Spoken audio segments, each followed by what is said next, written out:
Hello.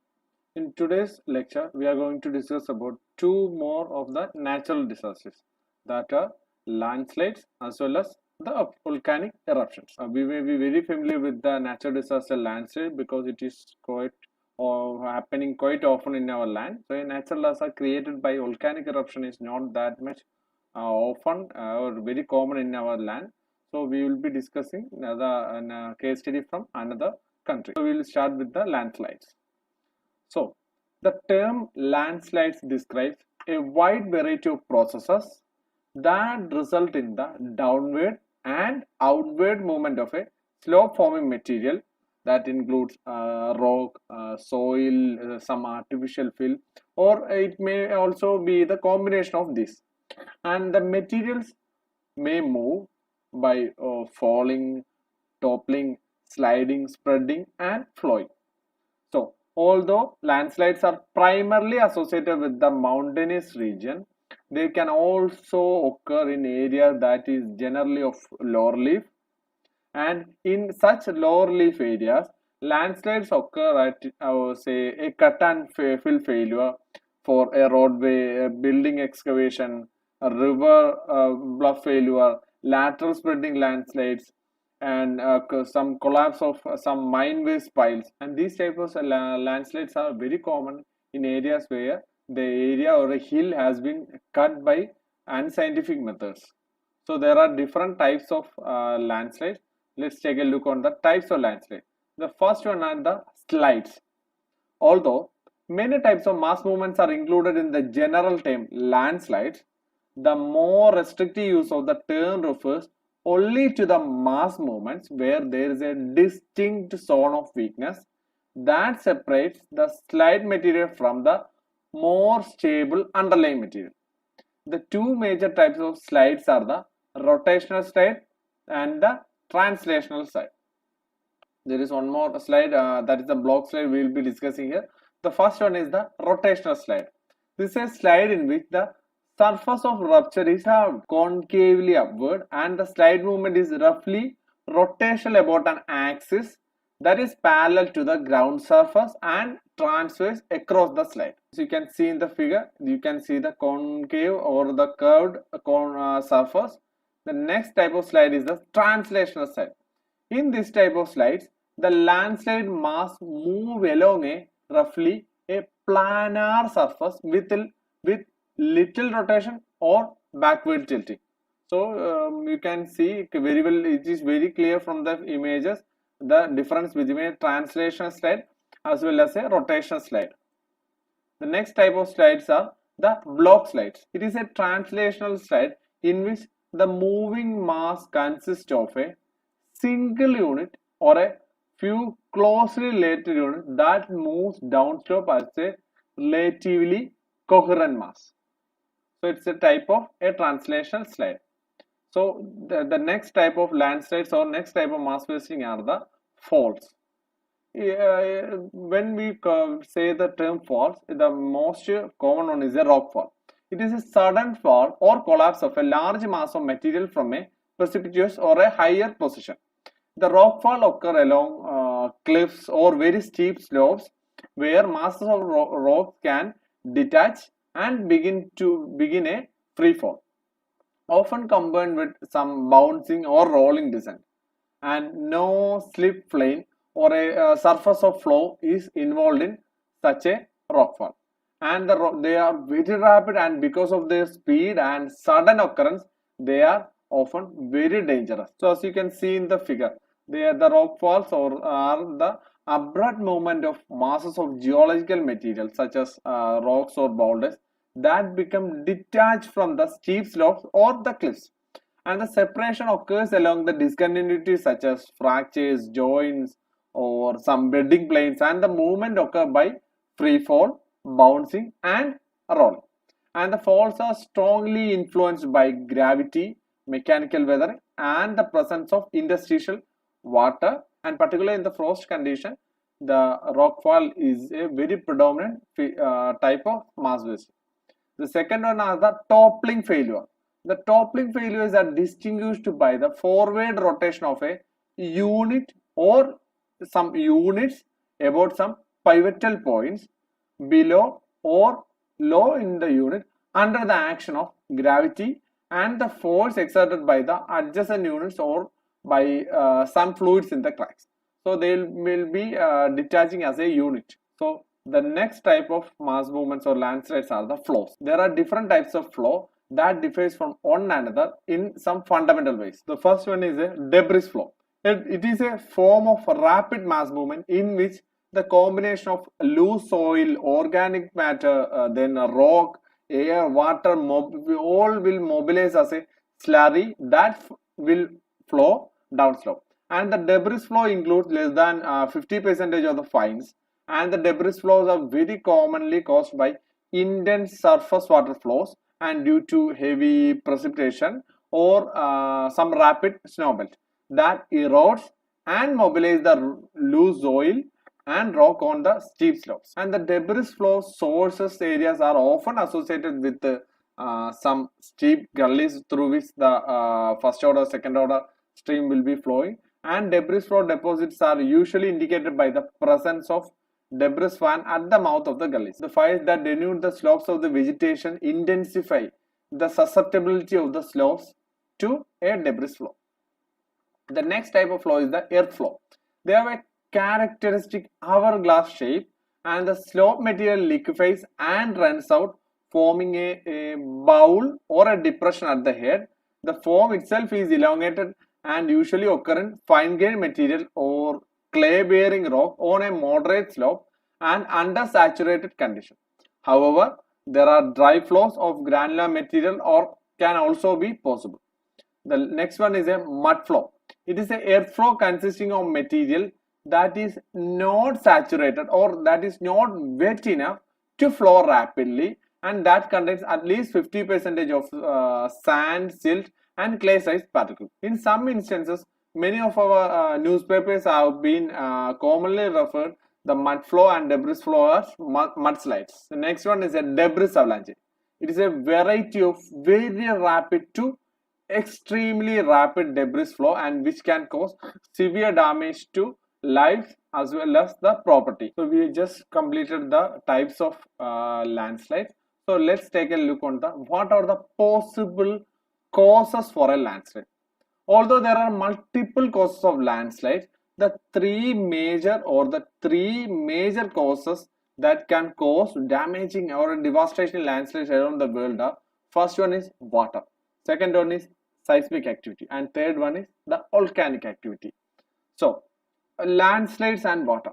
So the slope saturation by water is a primary cause of the landslide, or this effect can occur in the form of intense rainfall or snow melt or change in the groundwater level and the water level changing along the coastline, near dam and banks of some other local water tables. So the landslide and also the landslides and flooding are closely allied because both are related to the precipitation, runoff and saturation of the ground by water. And in addition, the debris flow, the mud flow usually occur in small, steep stream channels and often are mistaken for the floods. In fact, these two events are very closely and simultaneously operating in the same area.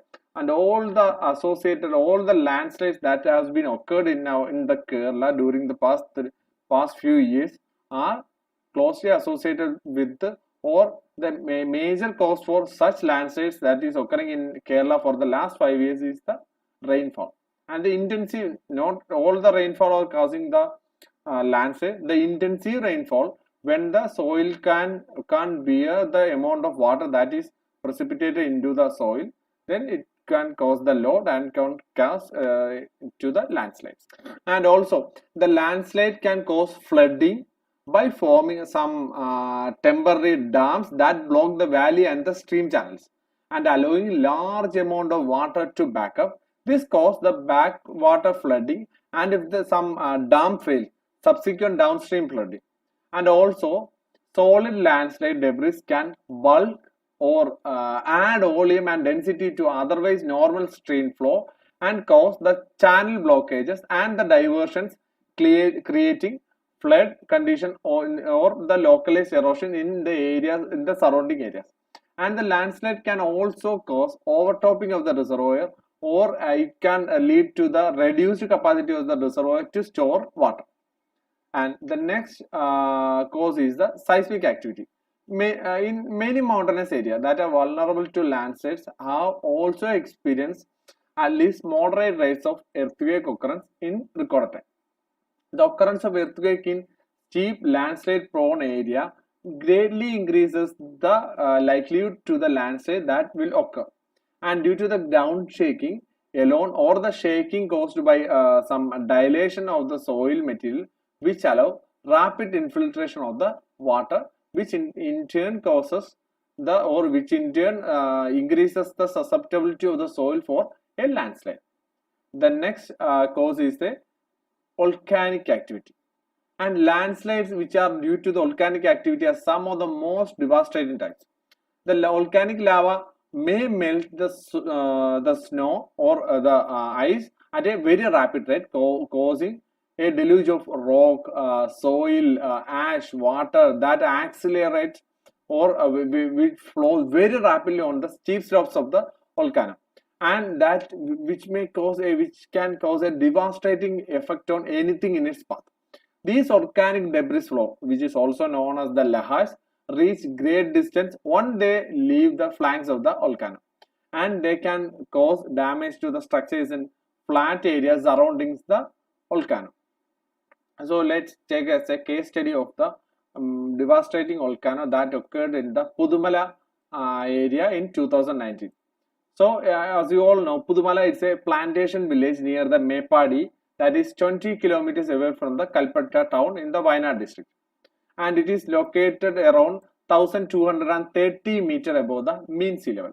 And on August 8, 2019, due to heavy rainfall in the monsoon season, severe flood and landslide affect the state of Kerala. A massive landslide that occurred in the Pudumala village.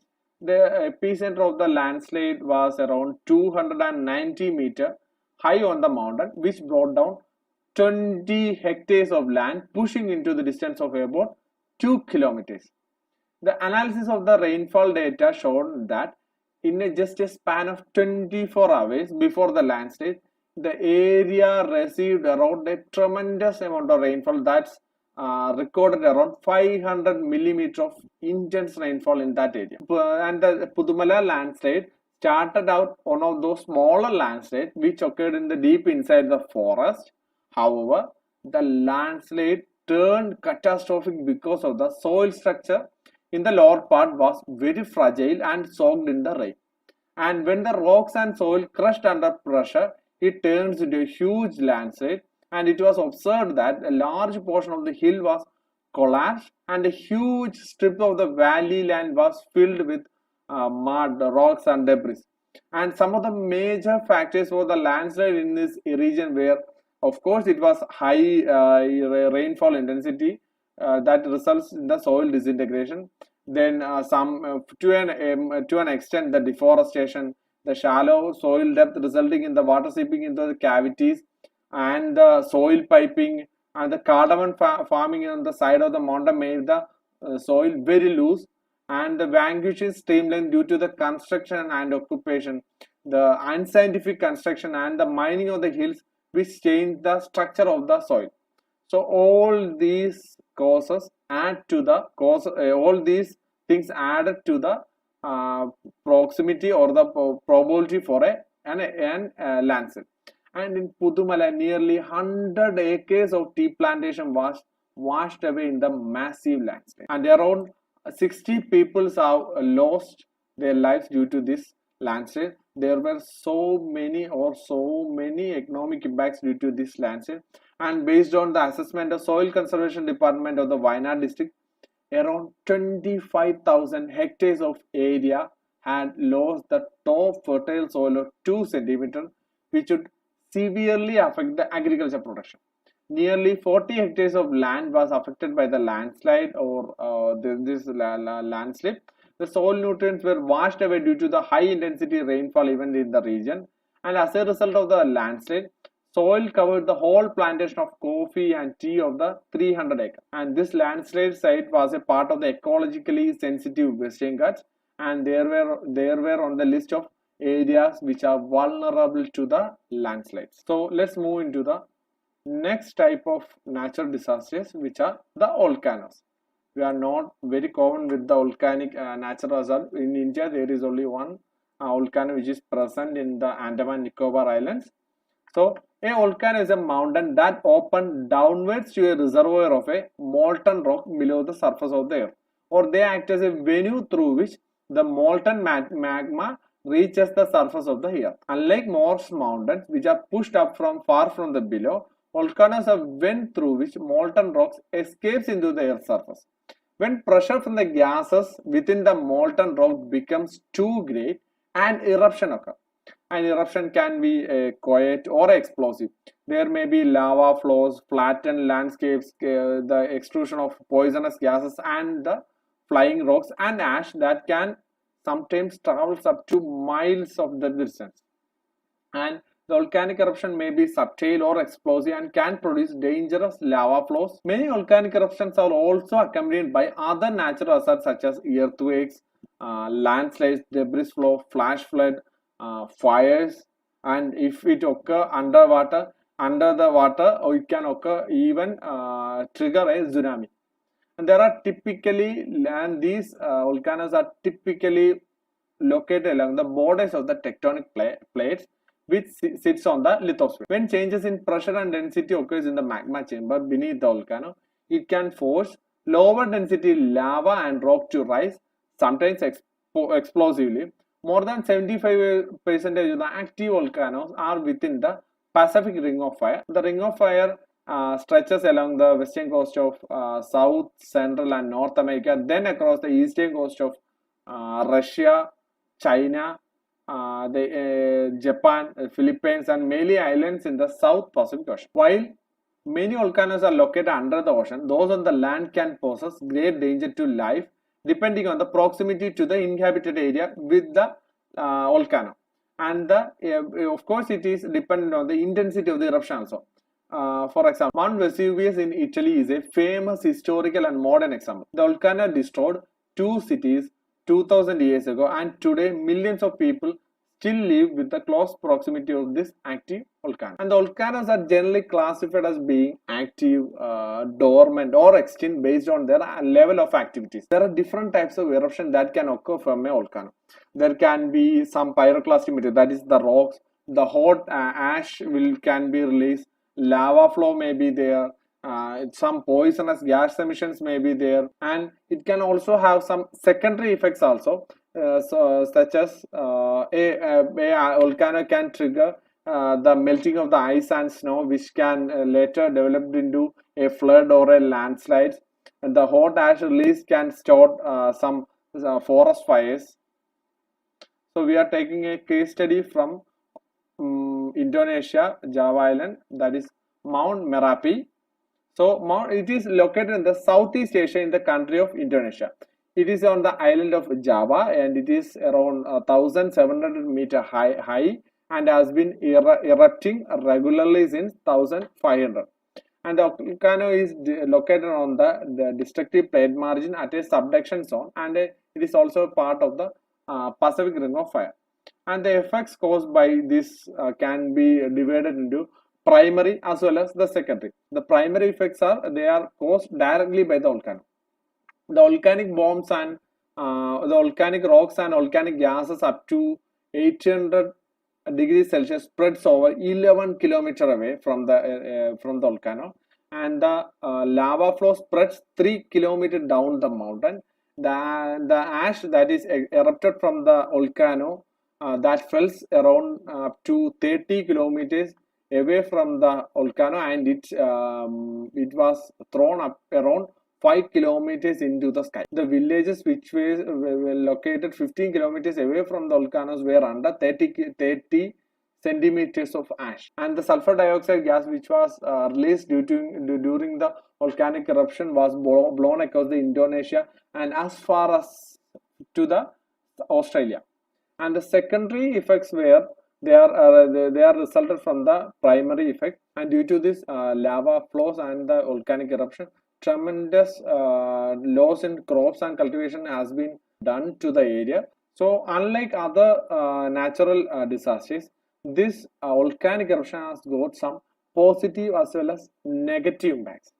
Of course, the negative impact will be some peoples will be killed, and particularly in this area, in this volcanic eruption, 270 peoples were killed and around more than 500 peoples were injured. And due to such a incident, the evacuation centers were overcrowded, leading to poor sanitization and the serious disease risk.